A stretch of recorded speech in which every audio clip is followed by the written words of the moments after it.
साहेब मला एक प्रश्न विचारायचा तुम्हाला, तुमचे आवडते कॉन्टेंट क्रिएटर कोणते? पु ल देशपांडे, कुसुमाग्रज, गदी माडगूळकर हे माझे आवडते कॉन्टेंट क्रिएटर. हे खरे कॉन्टेंट क्रिएटर आहेत. हो, नाही म्हणजे मला माफ करा, पण हे सोशल मीडियावर नाही आहेत साहेब.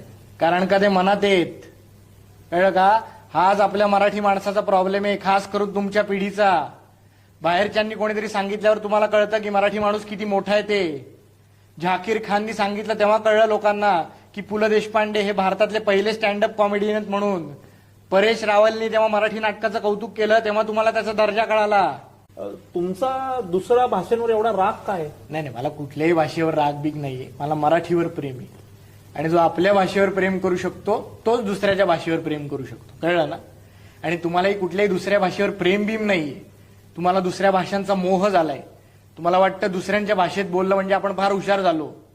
कळलं का? पण मोह हा फार कमी काळ टिकतो, प्रेम हे कायमचं टिकतं.